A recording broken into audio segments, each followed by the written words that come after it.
I welcome you to my GIS lab. In this tutorial, we have a closer look at queries either by attribute or by location.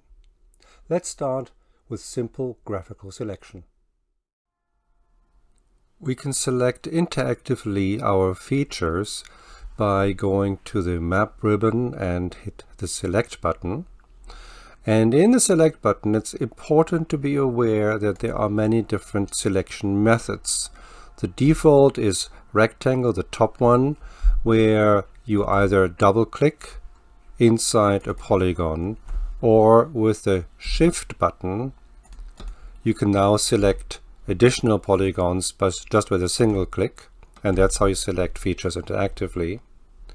Or, because this is also here our default rectangle, where you simply draw a rectangle and everything that is touching that rectangle will be selected.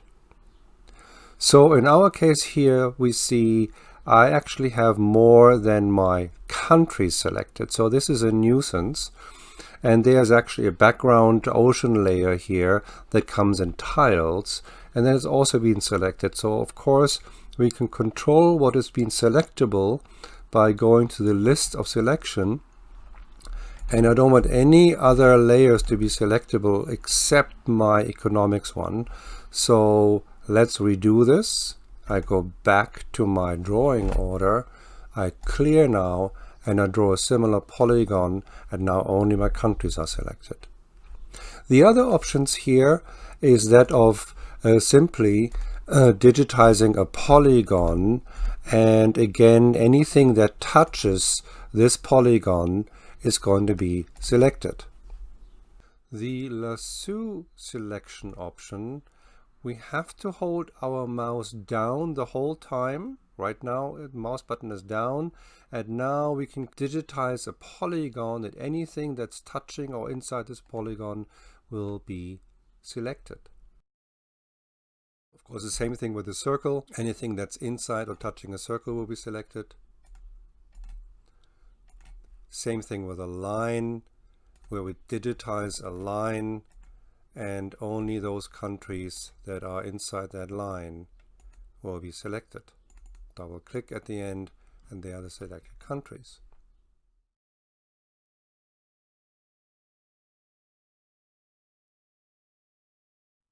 Before we can carry out any query, we need to really understand what's inside our attribute table. Let's have a look at our economics shapefile that we have open here. The attribute table contains a number of socioeconomic indicators such as life expectancy, the proportion of population under 14, things like infant mortality, death rate, birth rate, etc., etc. For this exercise, I only want to focus on two attributes, which are life expectancy and proportion of population under 14. And of course, we always have to understand what units our indicators are. And we always have to understand what units our attributes are. Life expectancy obviously is in years, and the proportion of population of 14 and under is in percent. Further, before we carry out our query, we need to understand the full range of values, and that is easiest done if we right-click in the attribute table field and click on statistics. This gives us a histogram and key statistics of our values. So one thing that is very obvious instantly is that we have a whole bunch of -99 values in our attribute table, which stands for missing data. So we need to account for that eventually. And what's really powerful with the statistics command is that there is a link between our bar chart and our table, so we can find out which ones are the missing values, which happens to be Greenland, Caribbean islands, a whole bunch of other islands, a few African countries, and a bunch of very small countries. So for the sake of this exercise, we can accept this, but we have to consider this once we carry out our actual query. Let's pick up a value of 75 years and older for our selection, for our query. And let's look at the other attribute, which we can do directly in here. We can choose now proportion of population 14 years and younger. And again, we have minus 99 values in here, quite a few. Here's our range of values. This is now in percent, so you can see that the highest percentage of proportion of population 14 years and under is really focused on Africa and a few countries in either Asia or Central America and some island states. For the sake of this exercise, let's pick a relatively low value of 25. We just want to select these and do a query and find out what are those combinations between life expectancy and population. So our query will be life expectancy over 75 years, and then we do another query of a proportional population of 14 years and under. So now we can go back, close our table, clear our selections, and we are ready for our query.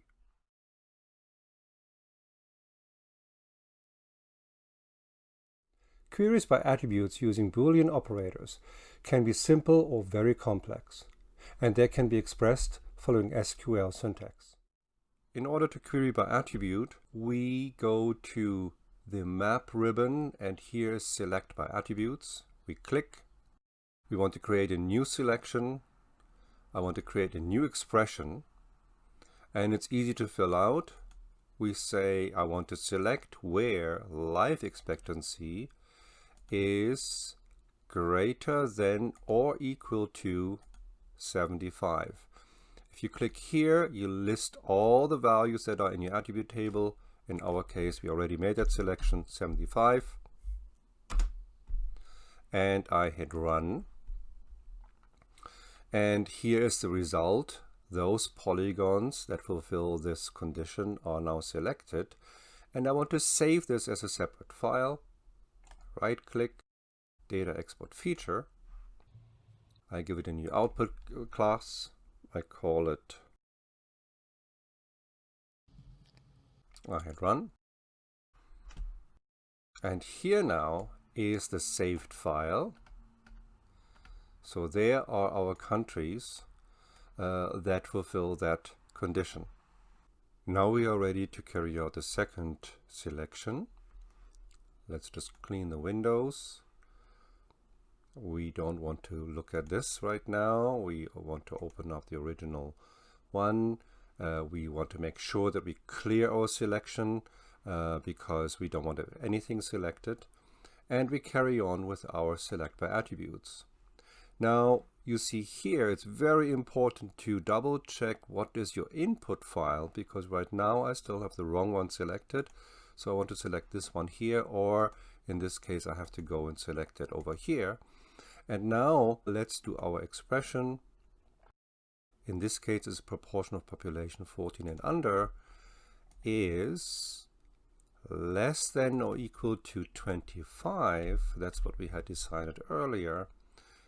But with this query, I would also include the negative values, the minus 99 values that stand for missing values. So I want to exclude those. Therefore, I need a second clause. And I say, well, this is my first condition, and my second condition is using the same field, but in this case, I'm saying it has to be greater than or equal to 0. It won't be 0, but let's just have this so we exclude our minus 99 values. And I hit run. And there are our selected countries. And again, I want to save them as a separate file.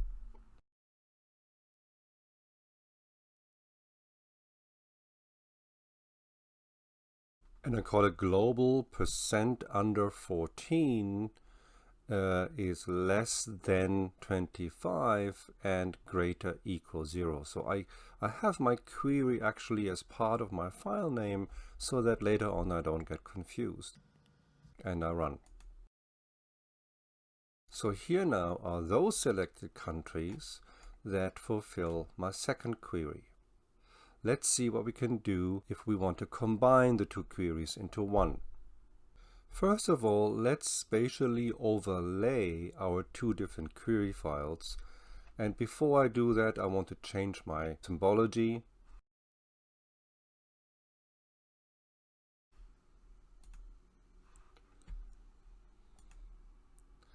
And I want to make the top one transparent. I do that under Appearance. And now we can see three different combinations. We see those countries that only fulfill one query but not the other. We see also in orange here those queries where we have the overlay. They are fulfilling both queries at once. So the orange countries fulfill both queries. So both conditions are fulfilled, condition 1 and condition 2. So let's investigate the difference between the and the or in our query by making two combined queries, and let's have a look at the result.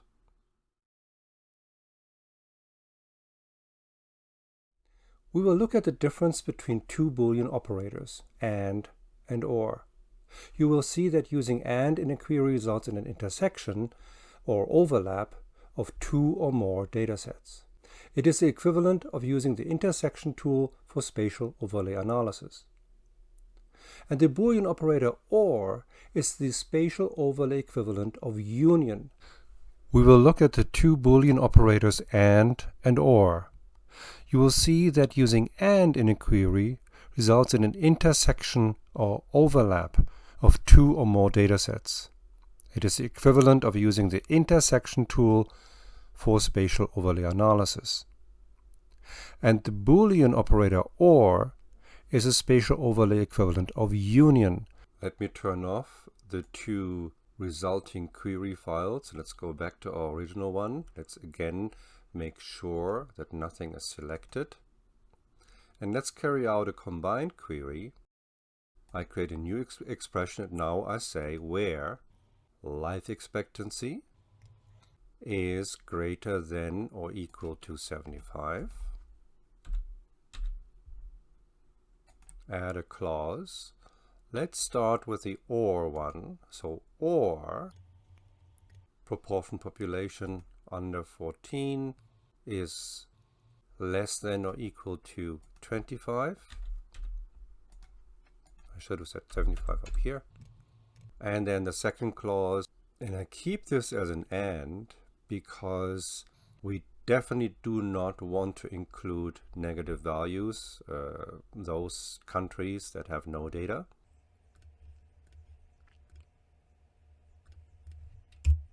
So the same kind of queries, just simply combined here with an OR. I'll run. And I just realized I made a classical mistake. My input file here was one of my older ones. I just told you to always check this, and I didn't do this, so I can rectify this quickly, and I'll run. And here are my results. I save the result of my query.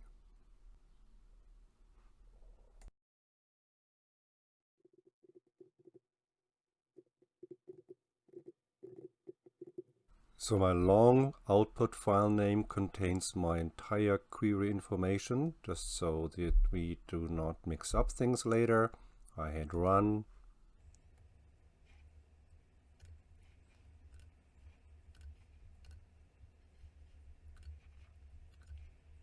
And here are our selected countries in purple.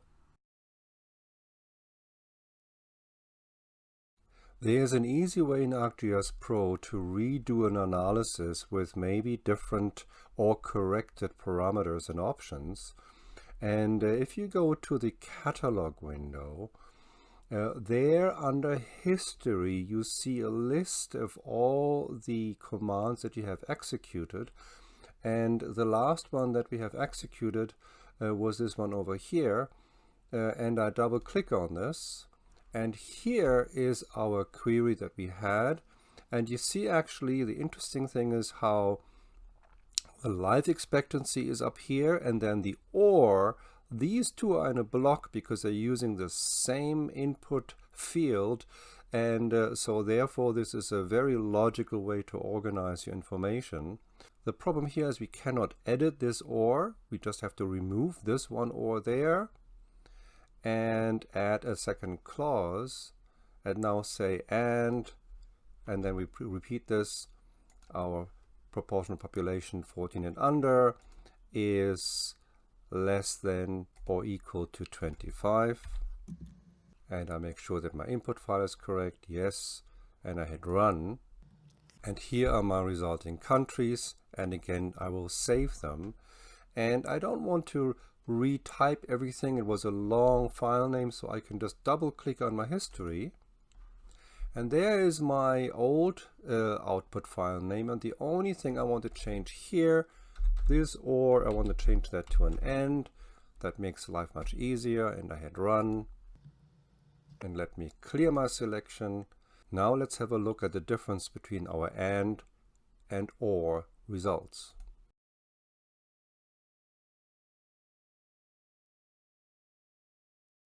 Now let's look at our results.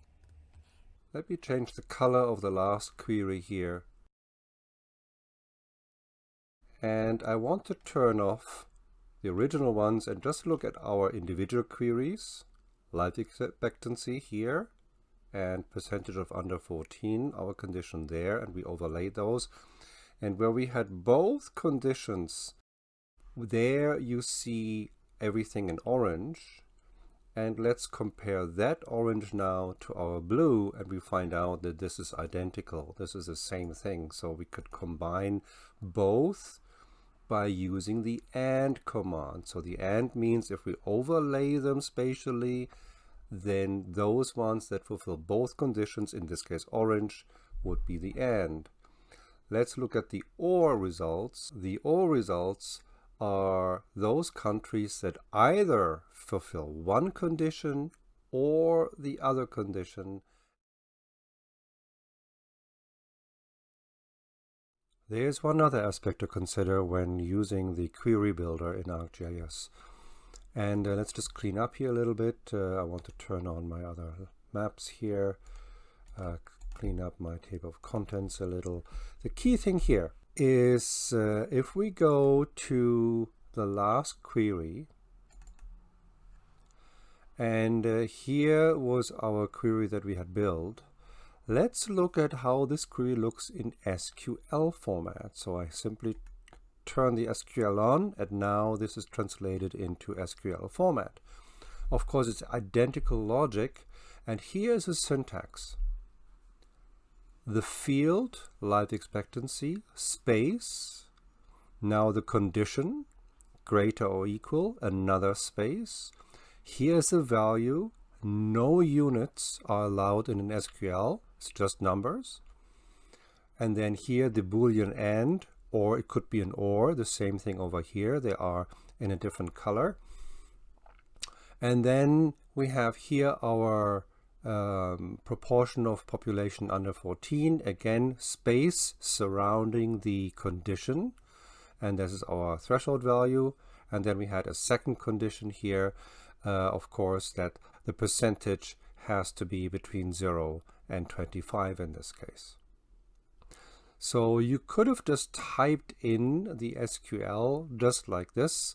This is also a very nice way to maybe copy and paste this into a report or into your notes, so that when you write up what you have done is you can just basically use it directly from here. Of course, also you can save your expression, give it a certain name. It's probably not necessary for a short one like this, but imagine you had a really complex equation with 10 or more elements, and then it's easy to make logical mistakes or typo mistakes, and then once you know it works, then you would want to save your expression. The same way, once you have a saved expression, here is where you would load one, or also if you had multiple expressions there, you could remove expressions that you have. Of course, there's much more to learn about SQL, but here I just wanted to introduce you to the SQL option to formulate your query.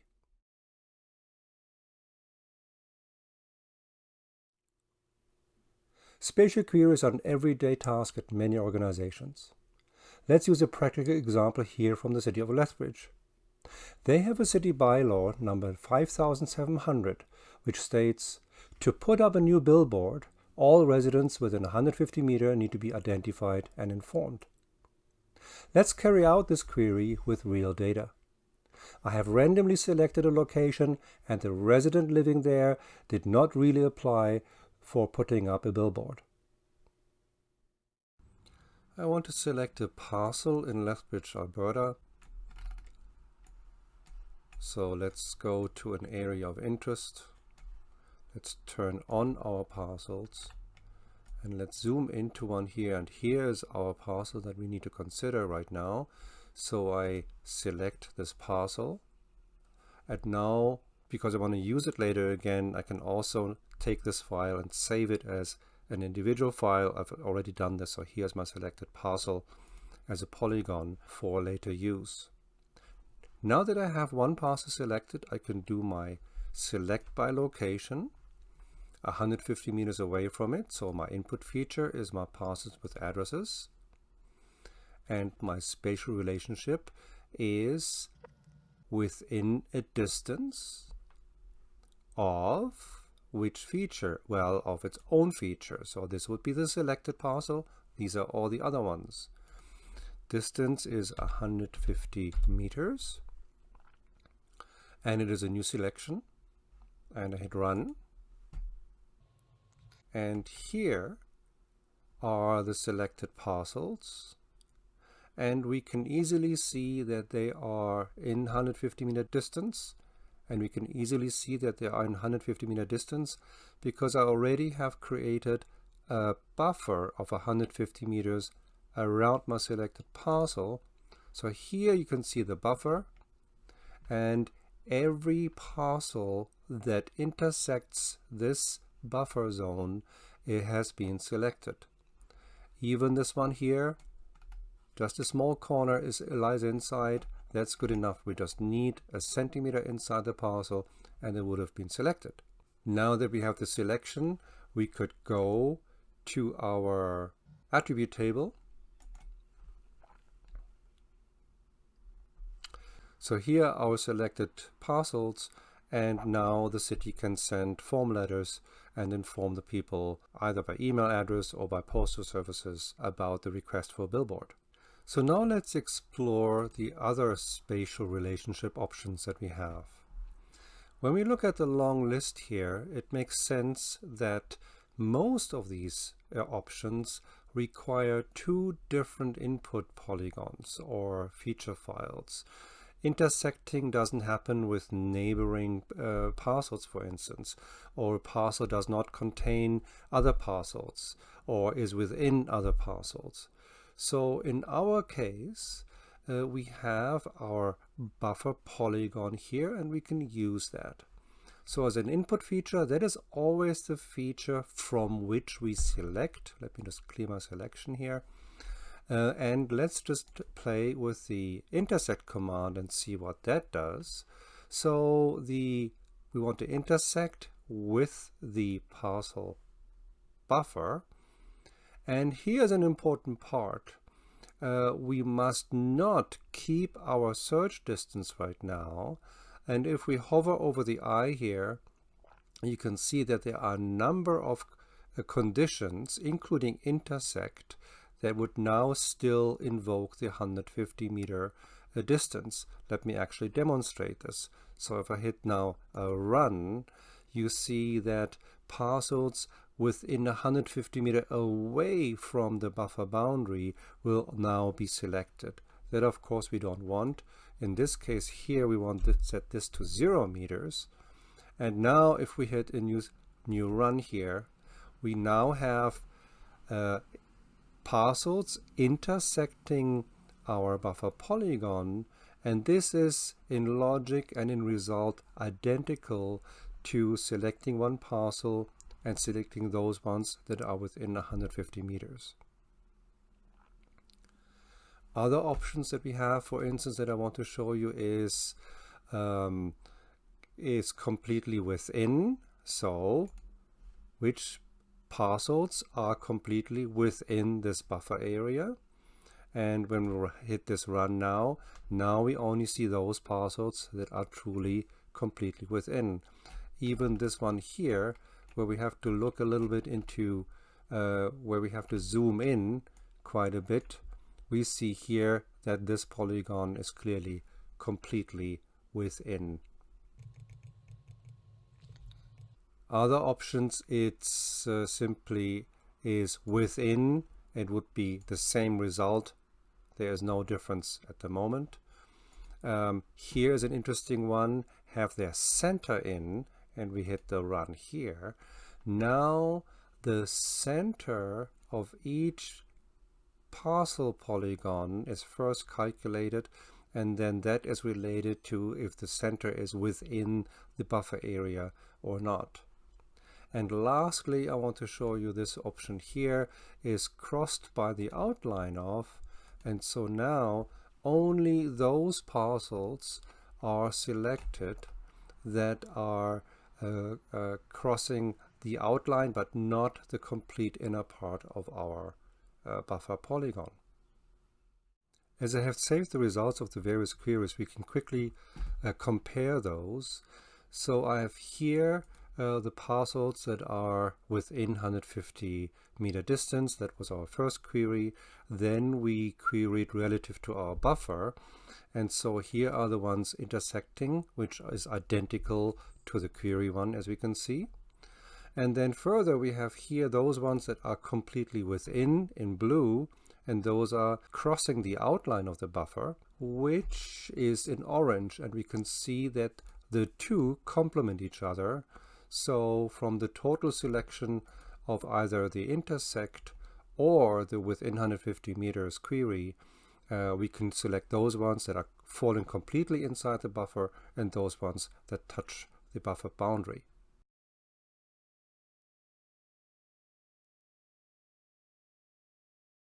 That's all for now.